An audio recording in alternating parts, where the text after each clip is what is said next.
So today is the 24th of December. The temperature right now is half a degree.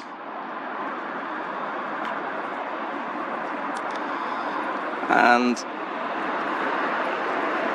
look at the Inferior Mirage that's happening over at Barrow. Just absolutely crazy today. As you can see, that lighthouse is probably 2/3 the size, the length that it is, and that's because the bottom part of it is a mirror image of the lighthouse above. It runs through the entire image. I mean, this is just crazy today. The strength of this Inferior Mirage is really quite something.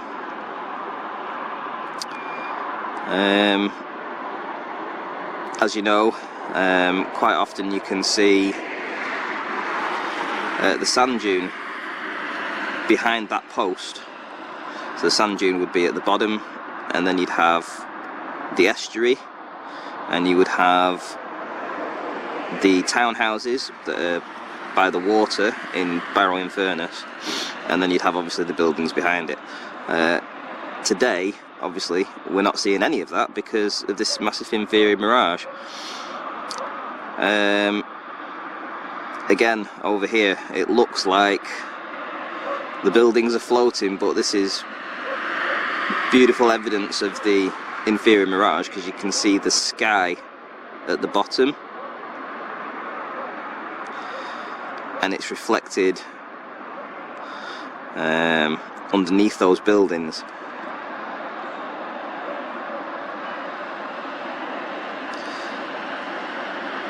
Normally we can see the land that goes along here. Now we are seeing a tiny fraction of that land. There's just a sliver, but you can see that the atmosphere itself is causing a blockage.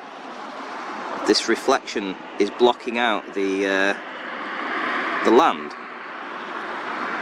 and this land is only some 13 miles away, 13.5 miles away.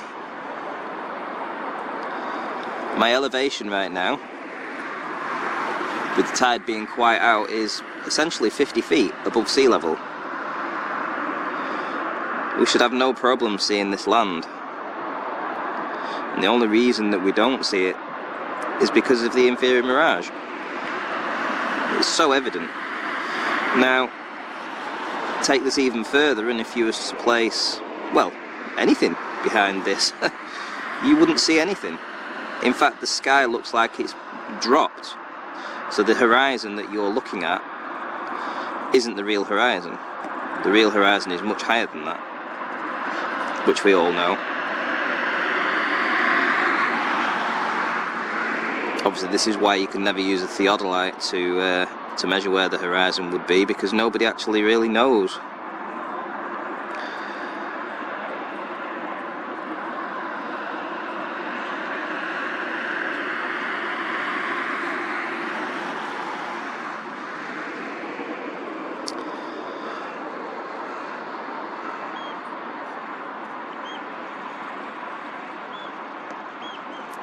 So, the globers will say any blockage is curvature. Not so. In this case, clearly not. I'll show you my location, as usual. It's from exactly the same spot that I've been filming from, off this seawall. I'll actually show you it, actually, where it is. So, just on here is where I rest my hand, and then I zoom in.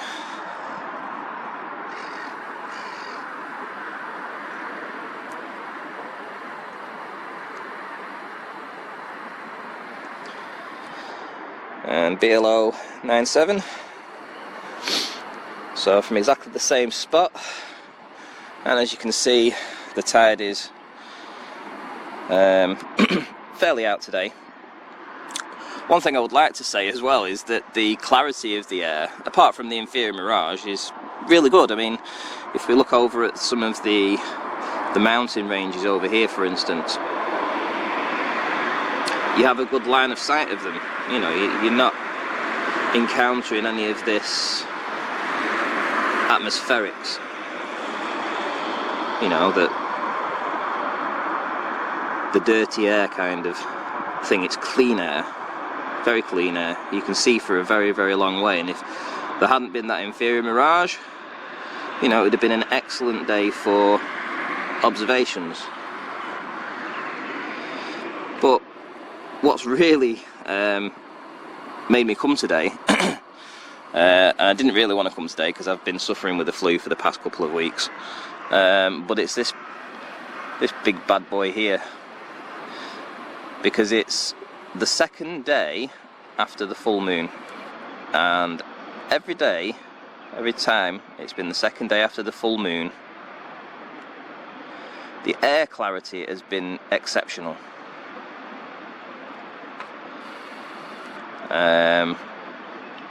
Leading up to the full moon, it gets murkier and dustier in the air, and you know, you wouldn't be able to see as clear as we have done. Now, I've been following this for the past 10 months, and I've said it many, many times on Nathan Oakley 1980s channel, on the debates. I even said it on Globebusters, and I put it out there. And I said, what is the moon? What does it do? Why is it that after this, after the full moon, a couple of days after the full moon, the air clarity is exceptional? I mean, we're looking at these mountains here, and they're essentially some 30 miles away, but look how clear it is.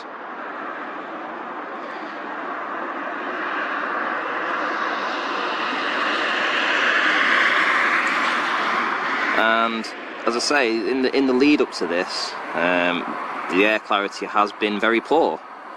Yet you can guarantee that 2 days after the full moon, bang, you've got the best visibility days.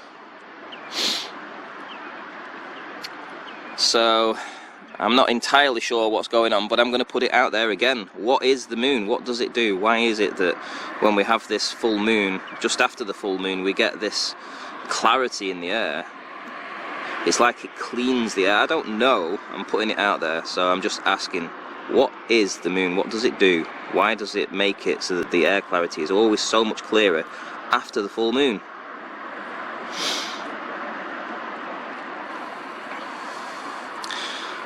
And just one other thing I would like to say is that when we look over here, obviously at the buildings of Barrow, this Inferior Mirage is causing the blockage. And what I'm going to do in a minute is I'm going to go down to the beach. So I'm going to get myself down to essentially, I don't know, maybe 5 feet above sea level, 4 feet, something like that. And I'm going to film it. And you watch.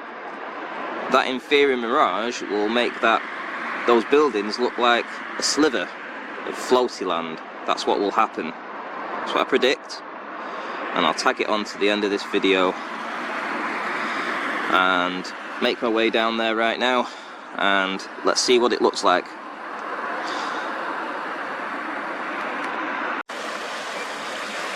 So as promised, from essentially 4 feet above sea level, that Inferior Mirage has wiped away all those buildings. In fact, everything is vanished except for the chimney. Now, obviously there's the chimney, but look how big that Inferior Mirage is now. Look at it. And all the buildings are behind that Inferior Mirage.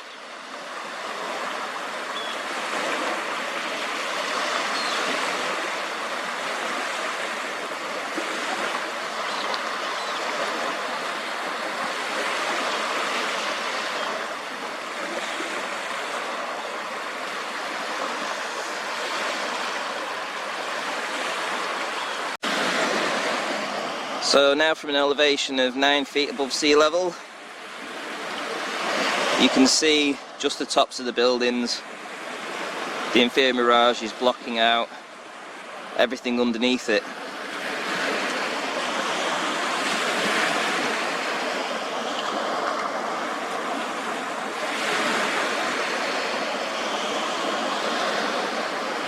I think what I'll do now is I'll go to, let's say 14 feet above sea level.